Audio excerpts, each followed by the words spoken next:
박경인입니다. 제가 지금 나와 있는 이곳은요, 짜자잔, 한국화학연구원이에요. 여기에서 정말 많은 우리 연구진들이 우리 미래를 위해서, 우리 삶의 질의 향상을 위해서 엄청난 노력들을 하고 있다고 하는데요. 자, 연구원 들어가 보신 분 손 없으시다고요? 오늘 저와 함께 이 온라인으로 언택트 한국화학연구원 투어를 해보도록 하겠습니다. 지금부터 출발!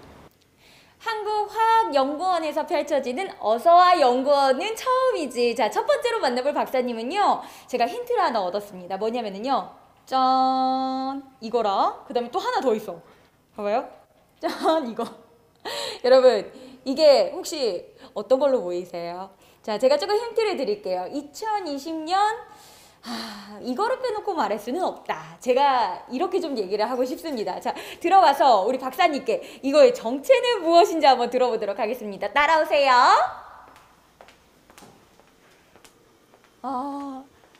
자, 여기 안에 계신 것 같아요. 네. 자, 여기 계시네요. 안녕하세요, 박사님. 네, 네, 박사님 반갑습니다. 아니, 박사님, 제가 박사님 만나뵈러 오기 전에 요게 박사님에 대한 힌트다 이렇게 들었는데, 이거를 지금 영상을 보시는 분들이 뭔지 알까요? 알겠죠. 코로나 바이러스입니다. 여러분, 이게 바로 코로나 바이러스라고 합니다. 자, 오늘 우리 박사님께서 코로나 바이러스, 코로나19에 대해서 저와 함께 자세한 이야기를 들려주신다고 했는데, 자, 준비되셨나요? 네. 네, 한번 가보실까요? 네. 네. 자, 박사님, 요즘에 주고받는 인사말 중에 건강 잘 챙기세요, 이럴 때 더 조심해야 돼요, 이런 말 진짜 빼놓지 않는 것 같아요. 바로 이 코로나19 때문이 아닐까라는 생각이 드는데, 근데 너무 궁금한 게, 사실 박사님 코로나19 이전에도 뭐 메르스라든지 자카 바이러스 이런 게 있었잖아요. 왜 이렇게 감염병이 계속해서 생겨나는 거예요? 우선 먼저 바이러스를 좀 이해를 해야 되는데, 네. 바이러스는 그 눈에 안 보입니다. 여러분들은 아시지만은. 그래서 아주 조그만 먼지 같은 거라고 보시면 됩니다. 요렇게 생겼는데, 이거 이제 코로나, 이번에 나온 코로나 바이러스, 사스코브2라는 바이러스의 그 형체인데, 네. 보통 바이러스는 200나노메타 이하의 사이즈가 되기 때문에 굉장히 작아요. 근데 이거는 생물과 미생물의 경계상에 있습니다. 그 생물일 수도 있고 아닐 수도 있고, 그냥 먼지 같은 거라고 보시면 되는데, 이렇게 표면 단백질, 표면 단백질 빨간 거를 보실 텐데, 이게 이제 그 지금 얘기하는 그 스파이크 프로테인이라고 해서 돌기 단백질이에요. 네. 이 껍데기 안에 유전자를 갖고 있어서 생물체로 분류를 하고 있습니다. 그런데 그거 외에 다른 걸 갖고 있지 않아서 생물이 살아가려면 조직이나 기관이나 이런 게 있어야지 번식이 되는데, 이 자체로는 그런 것들이 없기 때문에 번식을 못해요.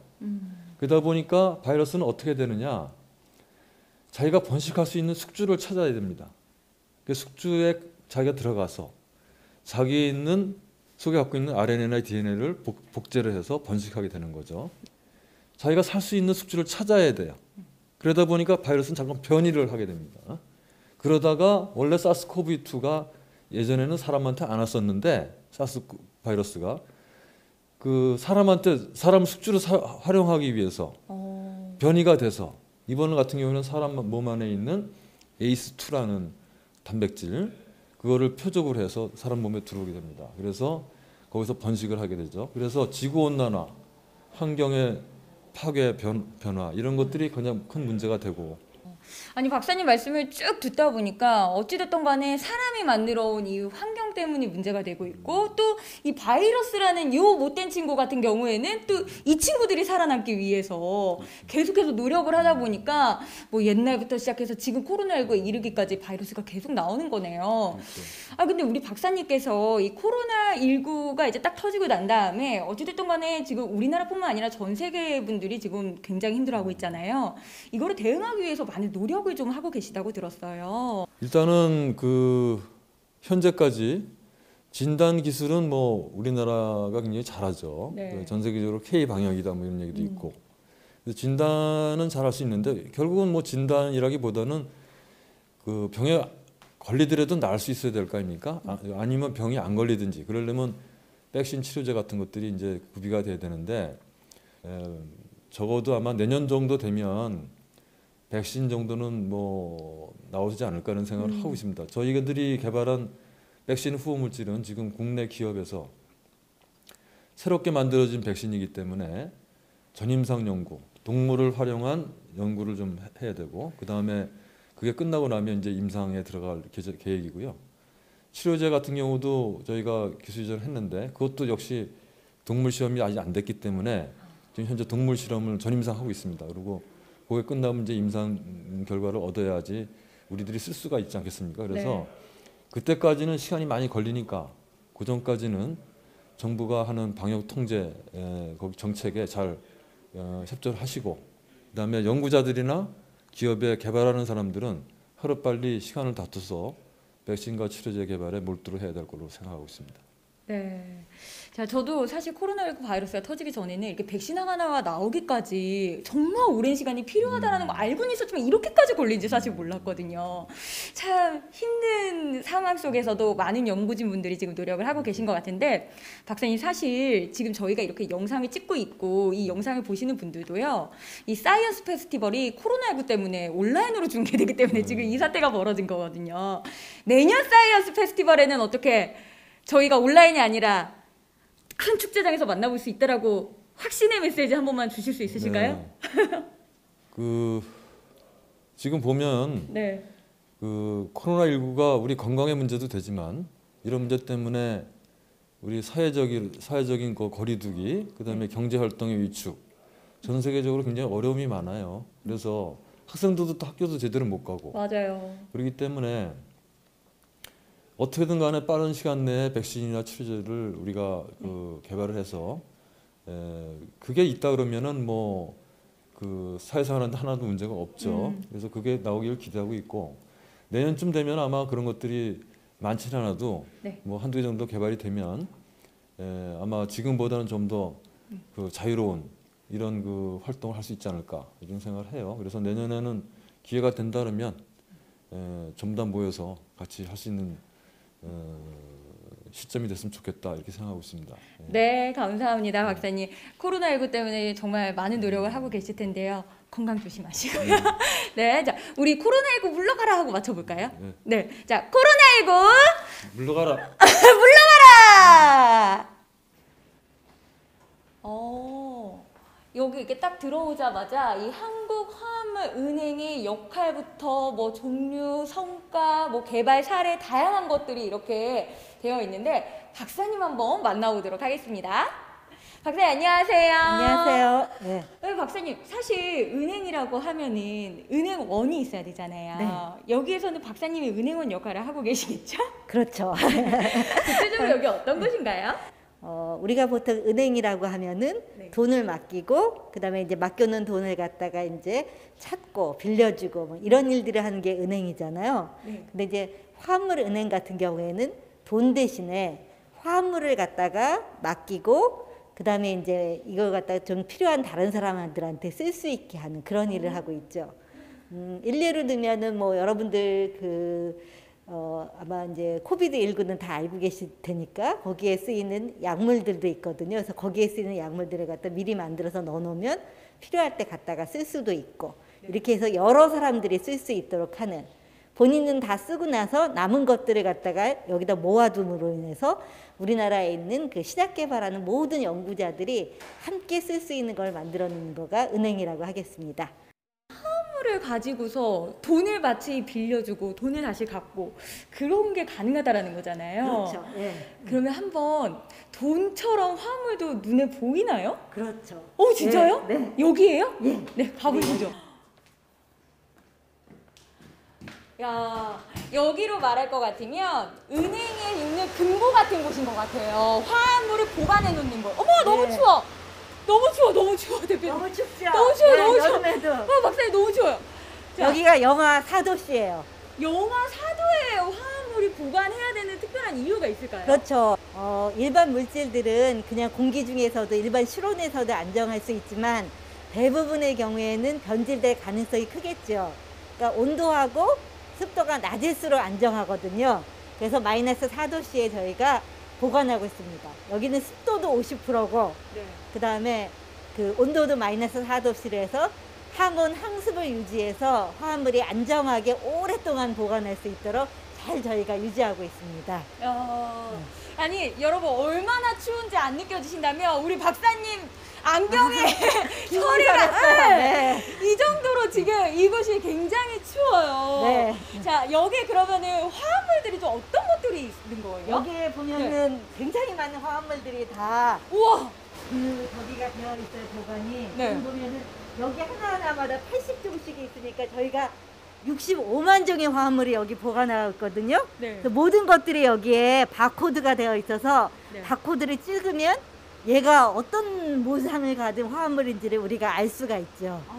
예. 여러분 이게 화합물을 이렇게 바코드로 예. 보관이 되고 있어요. 네. 여기 보면은 잠깐만 예. 잠깐 여기서 이렇게. 네. 자 여러분 화합물이 이렇게 바코드 찍혀가지고 보관이 되고 있어요. 여기. 근데 65만 개가 지금 여기 보관 창고에 있다고 네. 합니다. 여기에 보면은 이제 이거 그 이제 옛날에는 그 기탁하신 분들의 이름도 썼거든요. 그래서 연구 현장에서 보면 여기에 이제 이미 정년퇴임을 하신 분들 성함들이 이렇게 있죠. 과학자들이 다 본인들이 실험실에서 만든 물건들을 갖다가 많은 사람들이 쓸 수 있도록 다 기탁을 다 해주셨어요. 야. 이런 화합물들이 있기 때문에 어쨌든 신약도 탄생되고 하지 않을까라는 생각이 드는데 네. 박사님 추워서 나가야겠죠? 나가야 될 것 같아요. 일단 나가시죠. 네. 박사님 결과론적으로 봤을 때 이렇게 화합물 은행이 필요한 이유, 화합물 은행에서 잘 보관해야 되는 이유, 많은 화합물들이 수집돼야 하는 이유 어떤 거죠? 예, 이거는 신약 개발을 하기 위해서 필요한데요. 네. 여러분들 아는 뭐 암, 당뇨, 그다음에 뭐 고혈압, 뭐 심장 질환 네. 그런 거에 필요한 그 물질을 찾기 위해서 신약 개발을 하기 위해서 이제 화합물들을 가져다가 약효 테스트를 하고 독성이 있는지도 보고 그래서 발견을 해요. 여기 보시면 알겠지만 네. 이게 그 코로나 바이러스를 증식하는 데 쓰이는 효소거든요. 네. 그래서 이 효소에 보면은 이 효소를 갖다가 잘 결합을 해서 화합물이 이 효소를 갖다 막아주면은 코로나 바이러스가 더 번식을 못하면 죽게 되겠죠. 그래서 그런 물질을 찾는데도 활용이 돼서 올해 사실은 코로나 연구를 위해서 화합물들이 굉장히 많이 분양됐습니다. 네. 네. 그러면은 이 신약 개발의 성과가 좀 코앞에 와 있다라고 저희가 생각해도 될까요? 아니면은 아직은 조금 이르다라고 생각을 해야 될까요? 아마 저기 여러분들도 요새 하도 많이 얘기를 해서 들으셨을 거예요. 네. 그 신약 개발은 사실 시간이 많이 걸려요. 왜냐하면은 그 효과도 있지만은 또 부작용도 있을 수가 있으니까 사람한테 바로 쓸 수가 없거든요. 네. 그래서 뭐 동물에 먼저 실험을 해보고 그다음에 동물에서 효과가 있으면은 그다음에 이제 사람의 효과를 보는데 사람 할 때도 그냥 막 쓰는 게 아니라 일단 이 물질이 안전한지를 봐야죠. 그럼 아픈 사람들은 그렇지 않아도 아픈데 독성이 있는 걸 하면 더 아플 수가 있으니까 처음에는 건강한 사람들한테 일단은 안전한지 보고 그 다음에는 이제 소수의 환자분한테 치료를 하고 그 다음에 이제 여러 사람한테 해갖고서 진짜 효과가 있는지를 보기 때문에 신약 개발은 한 10년 이상 걸리는 큰 일들이에요. 네.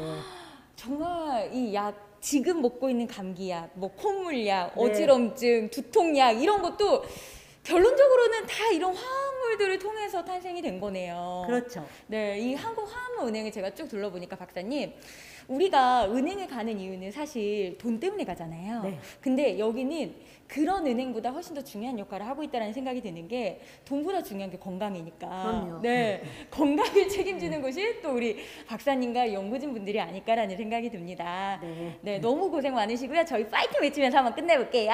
네, 한국화합물은행 화이팅!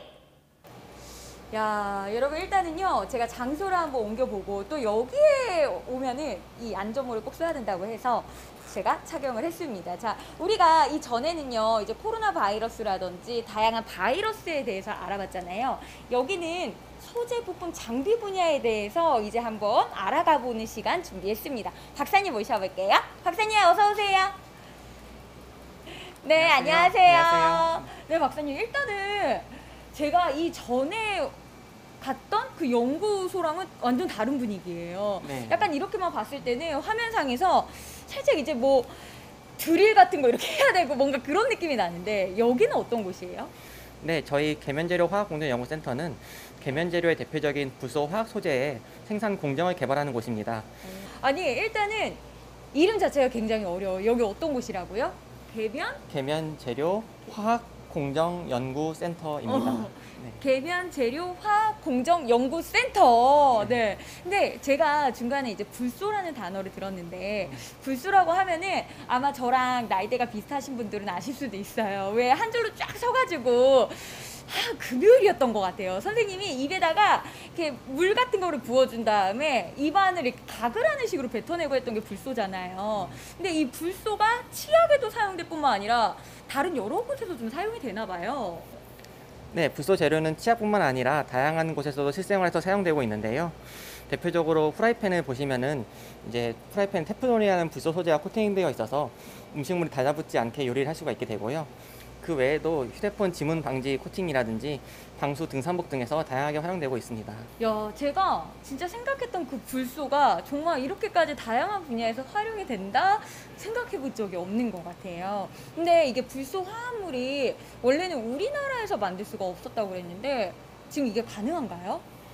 네, 불소 소재 생산 기술은 불소 소재의 특이한 특성 때문에 다른 화학 소재 생산 기술과는 달리 더 높은 난이도와 노하우를 요구를 하는데요. 우리나라도 지난 30년간의 꾸준한 연구를 통해서 드디어 기술 강국과의 기술 격차를 따라잡고 본격적인 기술 국산화에 나서고 있습니다. 소재 부품 장비 분야의 이 불소에 관련된 이야기, 불소 화합물에 관련된 이야기를 쭉 들어봤습니다. 자, 박사님, 그 다음에 또 다른 곳으로 한번 이동해 보려고 하는데 어디로 가면 될까요? 네, 또 저희 화학연구원의 대표적인 성과로 인조 흑연을 개발하는 연구가 있는데요. 네네. 네, 그쪽으로 한번 가보시면 좋겠습니다. 좋습니다. 자, 그러면은 그쪽으로 한번 가볼게요. 박사님 안녕하세요. 네, 안녕하세요. 반갑습니다. 아니 여기에 오니까는요 정말 연구원분들이 진짜 몰두해가지고 이렇게 연구를 하고 계시더라고요. 흑연을 가지고서 연구를 하고 있다고 들었는데 구체적으로 이 흑연을 조금 더 쉽게 설명해 주시면 어떤 걸까요? 네, 여러분들 지금 몸에 배터리 하나씩은 지니고 계실 겁니다. 뭐 핸드폰부터 시작을 해서 노트북까지 많이 쓰시고 계실 텐데 여기에 들어가는 2차 전지용 응급제를 지금 전량 수입에 의존하고 있습니다. 본 연구실에서는 그 흑연을 국산화 기술로 대체하였습니다. 그렇구나. 아니 흑연을 저는 조금 맞을지 모르겠지만 그 연필에 들어가는 것도 흑연 맞아요? 예, 맞습니다. 근데 이거를 국내가 아니라 해외에서 수입을 해서 사용하고 있는 것 자체도 저는 몰랐거든요. 지금 쓰시고 계시는 네. 흑연은 자연에서 나오는 천연 흑연입니다. 그 천연 흑연은 수입을 하고 있지만 네. 또 인조 흑연 같은 경우는 사람이 만들어야 되는데 인조 흑연을 만드는 기술이 현재 없어서 미국이나 일본 등 선진국에서 수입에 대체 의존하고 있었는데 본 연구실에서는 그 흑연을 만들 수 있는 기술을 이번에 개발하였습니다. 야, 정말 대단한 성과가 아닐까라는 생각이 드는데 그렇다면 박사님 이 흑연이라는 것 자체를 뭐 배터리뿐만 아니라 다른 데도 많이 사용을 하나요? 예, 주로 국가 기반 산업에 쓰이고 있습니다. 구체적으로 철을 만들기 위한 전기 제강용 전극봉, 네. 반도체 아실 텐데 실리콘 반도체용 도가니, 그리고 뭐 자동차에 쓰이는 네. 그런 전기 자동차에 쓰이는 배터리용 응급제 등에 사용되고 있습니다. 아니 저는 박사님 말씀을 쭉 듣고 나니까 사실 반도체 하면은 정말 대한민국 빼놓을 수 없고 자동차 하면은 또 대한민국 빼놓을 수 없는데 여기 안에 들어가는 배터리가 다 해외에서 수출했다고 하니까 약간 놀라웠던 것 같아요. 그러면은 국내에서 개발을 했다, 좀 가지는 의미가 있을 것 같은데 어떤 의미를 좀 되새겨올 수 있을까요? 네, 보시는 것처럼 국내에 풍부하면서도 저가의 석유계 부산물을 가지고 고품위 소재를 제조할 수 있는 저비용 공정을 개발하였습니다. 네. 본 기술의 개발로 수입 대체 효과를 뛰어넘어서 세계 시장에서 가격 경쟁력을 가질 수 있을 것으로 예상됩니다. 정말 대단한 일을 하셨네요. 앞으로 계획이 있다면 한 말씀 부탁드릴게요. 네, 지금 현재 우리나라는 선진국의 우수한 기술과 또 중국의 저가에 밀려서 고전을 하고 있습니다. 하지만 이런 연구진이 국내의 상황을 잘 이해해서 국내에서 나올 수 있는 저가의 원료를 가지고 고효율로 생산할 수 있는 저비용 공정을 개발해서 R&D 시장을 선도하는 것이 저의 목표입니다. 자, 마지막으로 파이팅 한번 외쳐볼게요. 시작! 탄소 소재 독립! 자, 자, 이번에 찾아온 이곳은요, 화학 소재 솔루션 센터입니다. 이 솔루션이라고 하면은 뭔가를 이렇게 해결하는 그런 곳이 아닐까라는 생각이 드는데, 저기 박사님께서 저를 기다리고 계신 것 같아요. 한번 바로 만나볼게요. 박사 안녕하세요. 안녕하세요. 어서 오세요. 네, 반갑습니다. 반갑습니다. 자, 일단은요, 여기가 솔루션이라는 그 단어가 들어가 있어요. 화학 네네. 소재 솔루션 센터. 네네. 구체적으로 뭘 해결하고 계세요? 화학 네. 소재에 대한 모든 걸 해결하고 있습니다. 어. 저희 화학 소재 솔루션 센터는 크게 그 화학 소재 정보은행, 가상공학, 코팅 테스트베드 세 개의 그 파트로 이루어져 있고요.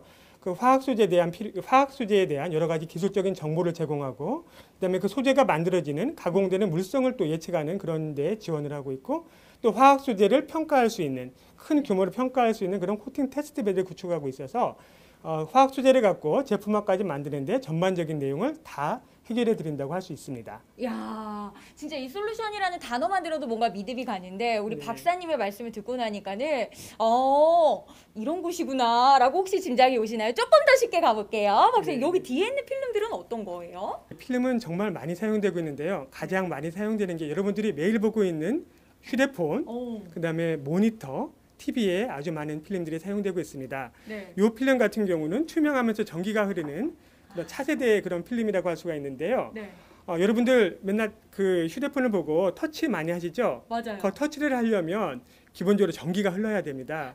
그런 투명하고 전기가 흐르는 이런 필름인데 기존 필름보다 좀 더 성능이 우수하고 가격이 내려간 그런 미래형 그런 필름 제품이 되겠습니다. 박사님, 이거 지금 창문이잖아요. 네네. 자, 여러분 놀라지 마세요. 자, 창문인데, 자, 하나, 둘, 셋.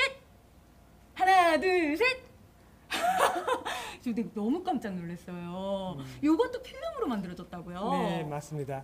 사실 고백을 하면 요거 같은 경우는 현재 유리 위에다가 코팅을 해서 두 장이 붙어 있는 그런 상태로 만들어진 제품입니다. 네. 하지만 그래서 이게 제품 가격이 많이 높고 상당히 비싸기 때문에 많이 상용화가 아직 안 되고 있습니다. 그래서 최근에는 이런 기술을 필름으로 만들어서 이런 유리에 붙여서 아주 값싸게 만들 수 있는 그런 기술을 개발하고 있는데 저희 관심 분야 중에 하나입니다. 그래서 아주 많은 연구소, 대학들하고 같이 일을 하고 있고요. 조만간에 그런 두루마리 필름으로 붙여진 그런 이런 스마트 윈도우를 곧 보실 수 있을 겁니다. 그러니까 다음에는 창문을 열 때 이렇게 미닫이처럼 여는 게 아니라 네네. 종이 감듯이 이렇게 해가지고 닫고 열 수 있는 그런 날도 기대해 보면 좋겠네요. 네, 자, 그런 날을 있습니다. 박사님 앞으로도 이제 화학 소재 여러 솔루션들을 많이 해결해 주시고 네. 우리 삶의 질도 높여 주시는데 이바지 해주시기 바랍니다. 예, 열심히 하겠습니다. 네, 감사합니다. 자, 화학 소재 솔루션 센터 화이팅!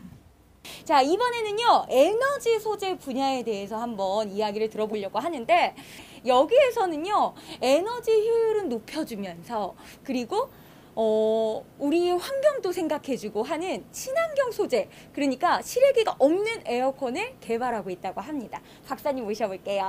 어서 오세요. 안녕하세요. 네, 박사님 반갑습니다. 아니, 제가 방금 말을 하면서도 이게 가능한가라는 생각이 들 정도예요. 일단은 여기에서 하고 있는 역할은 무엇인지에 대해서 말씀해 주세요. 네, 저희가 속해 있는 연구팀은 이제 CCP 융합연구단이라는 팀인데요. 특히 저희가 주로 연구하고 있는 분야는 에너지를 절감할 수 있는 그 소재를 개발해서 산업에서 적용되고 있는 그 공정이나 아니면 제품들의 에너지 효율을 향상시킬 수 있는 그런 소재들을 연구하고 있습니다. 이런 연구 끝에 아까 전에 제가 말씀드렸던 실외기가 없는 에어컨을 여기서 개발하셨다고 들었는데 일단은 실외기가 있어야 에어컨이 시원해지잖아요. 단순하게. 네. 그리고 실외기가 꺼져 있으면 에어컨 안만 틀어도 안 시원해요, 여러분. 자, 근데 이게 실외기가 없어도 되는 건가요? 네, 그 실외기가 없어도 충분히 냉방 효과를 만들어낼 수 있습니다. 어떤 과정이 있기 때문에 가능한 거예요? 쉽게 설명드리면 저희가 여름철에 그 마당에다가 물을 뿌리게 되면 물이 증발되면서 시원해지는 시원해요. 효과가 그런 경험을 하셨을 거예요. 근데 그런 그 원리를 이용해서 수분을 흡착하고 탈착시킬 수 있는 소재를 개발하게 되면 그런 냉방 효과를 저희가 이끌어낼 수 있습니다.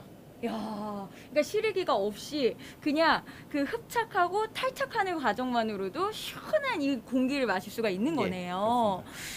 그러면은 이런 연구 결과 끝에 뭐 저희 집에도 설치하고 싶고 많은 분들이 좀 왜냐면 시리기가 전기료도 많이 나오거든요. 예, 맞습니다. 네, 지금 어디에서 좀 만나볼 수 있을까요? 일단은 네. 그런 장비들은 지금 저희가 양산을 하기 위해 준비 중이고요. 네. 일반 저희가 지금 주력으로 하고 있는 분 큰 빌딩에서 냉방 효과를 극대화시킬 수 있는 그런 빌딩에서 먼저 시범적으로 설치를 운영하기 위해서 장비를 지금 개발하고 있습니다. 하나의 제품이 나오기까지 어쨌든 실험 과정도 있어야 되고 또 상용화가 되기 전까지 또 다른 연구들이 필요하지 않을까라는 네. 생각이 드는데 에너지 소재 분야라고 하면은 일단은 요즘 지구온난화도 그렇고요. 환경 문제가 심각해지면서 이 에너지에 대한 부분이 굉장히 부각이 되고 있잖아요. 네. 앞으로의 미래 혹은 뭐 전망은 어떻게 내다보시는지요? 현재 이제 전 세계적으로 문제점이 되고 있는 부분이 이제 이산화탄소 배출에 의한 기후 변화입니다. 그래서 그 기후 변화가 일어나게 된 계기가 이제 산업이 발전하면서 에너지를 많이 쓰게 되고 오염물을 배출하게 되면서 그런 그 이상 현상들이 생기게 된 거거든요. 그리고 이제 국가 이제 그 과학기술 경쟁력을 따질 때 네. 그 제품으로서의 가치도 중요하지만 그 제품이 가격적으로 얼마나 경쟁력이 있고 친환경적인가도 굉장히 중요하게 생각되고 있는 추세로 지금 가고 있습니다. 그래서 에너지 소재의 역할이 그런 관점에서 보면 점점 더 이제 중요하다고 생각해야지는 추세로 가고 있고요. 그다음에 그런 연구를 개발하기 위해서는 더 많은 노력과 시간이 투자돼야 된다고 저희는 이제 생각하고 네. 열심히 연구를 진행하고 있습니다. 박사님 말씀을 쭉 듣고 나니까 한국화학연구원에서 진행되는 모든 연구들이 결국에는 우리의 삶을 윤택하게 해주고 삶의 질을 높여주는 거에 그 목적이 있지 않을까라는 생각이 듭니다. 그래서 아무래도 연구하시는 모든 분들의 이 두 어깨가 무겁지 않을까, 사명감이 또 들지 않을까라는 생각이 드는데요. 박사님, 그렇다면은 에너지 소재에 관련된 또 다른 연구가 한창 진행 중인 곳 있으면 소개 좀 해주세요. 네, 저희는 저희 연구팀 말고도 그런 관련 분야를 연구하는 연구실이 또 있습니다. 네. 그쪽으로 한번 가보시죠. 네. 그쪽으로 한번 가볼게요. 네. 어서와. 연구원은 처음이지. 이번에는요 마지막 장소입니다. 여러분 집중하셔야 되는데, 여기 일단은요 입구에서부터 현판이 이렇게 걸려 있어요. 2018 월드 베스트 오브 이노베이션 페로브스카이트 태양전지 기술. 여기가요 제가 살짝 알려드리자면은 이 효율이요 전 세계에서 무려 몇 등인지 들어가서 우리 박사님께 한번 확인해 보도록 하겠습니다. 야, 여기구나. 와, 여기 진짜 뭐 많이 걸려있어. 안녕하세요, 박사님. 네, 안녕하세요. 박사님. 일단은요, 제가 딱 한 가지 먼저 짚고 넘어가야 되는 게, 저기 앞에 현판식이 이렇게 걸려있던데, 네. 우리나라뿐만 아니라 전 세계를 뛰어넘어서 세계 몇 위의 효율을 자랑하는 겁니까? 예, 저희가 세계 최고 효율을 달성했었습니다. 예. 야, 전 세계 수많은 국가 중에서 최고 1위 효율을 달성하고 있는 우리 박사님을 모시고서 한번 이야기 나눠보려고 하는데, 박사님 일단은요 태양전지가 구체적으로 그 앞에 이름이 엄청 어렵더라고요. 어떤 거죠? 예, 저희가 하고 네. 있는 태양전지는 페로브스카이트 태양전지입니다. 한 번 더 시작. 페로브스카이트. 페로브스카이트. 구체적으로 이 태양전지는 어떤 거예요? 요 그림 보여줘도 될까요? 예. 예.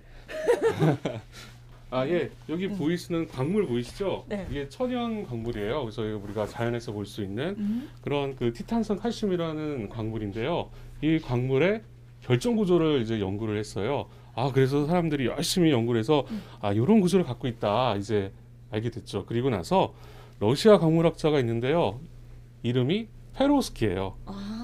예, 그래서 그분의 이름을 기리기 위해서 페로브스카이트라고 했고요. 네. 이런 결정 구조를 갖고 있는 물질을 저희가 페로브스카이트 소재라고 해요.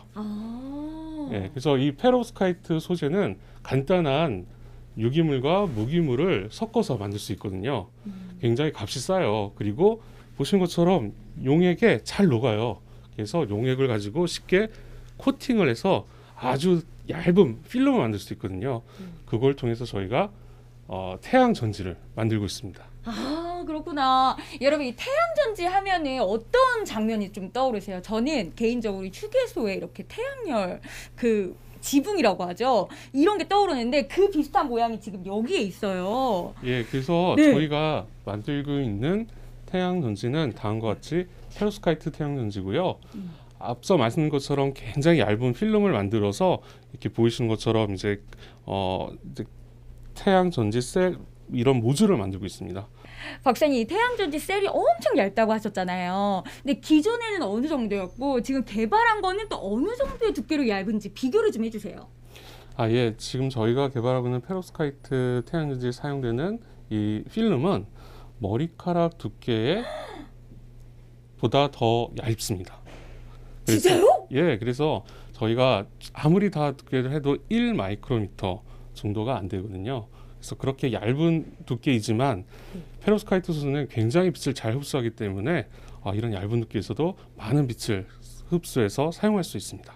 박사님, 오늘 제가 이 연구원을 쭉 돌아다녀 보니까는 정말 많은 연구진 분들께서 밤을 새워가면서 진짜 수많은 기술을 정말 우리 대한민국을 빛내기 위해서 노력하고 있다 이런 생각이 드는데 마지막으로 한 말씀 부탁드립니다. 예, 어린이 여러분들 사실 요즘 날씨도 많이 바뀌고 태풍도 많이 불고 또 홍수도 많이 오고 또 외국을 보면 뭐 산불도 엄청 많이 나고요. 기후 변화가 이렇게 있잖아요. 그래서 저희는 앞으로 기술을 통해서 이런 신재생에너지 태양광을 통해서 이를 해결하려고 합니다. 또한 화석 연료가 아니라 이제 앞으로 사용할 전기차도 개발을 하고요. 수소차도 개발하는 데 필요한 소재를 저희가 개발을 하려고 합니다. 그리고 네. 코로나 시대에 사용할 수 있는 그런 신약이나 그런 바이러스를 퇴치할 수 있는 부분도 저희 한국화학연구원에서 열심히 연구를 하고 있습니다. 어린이 여러분 열심히 응원해 주시면 저희도 열심히 해서 보답하도록 하겠습니다. 감사합니다. 네, 정말 우리 친구들이 이 영상을 보고서 나 연구원이 되고 싶다. 한 명이라도 그런 생각을 한다면은요, 우리 박사님들께서 오늘 굉장히 뿌듯하지 않을까라는 생각이 드는데, 자, 너무 아쉽지만 여기서 인사드려야 될 것 같아요. 어서와, 연구원은 처음이지. 다음에는요, 처음 말고 두 번째로 놀러 오도록 할게요. 인사해볼까요, 박사님? 하나, 둘, 셋. 안녕. 안녕. 감사합니다.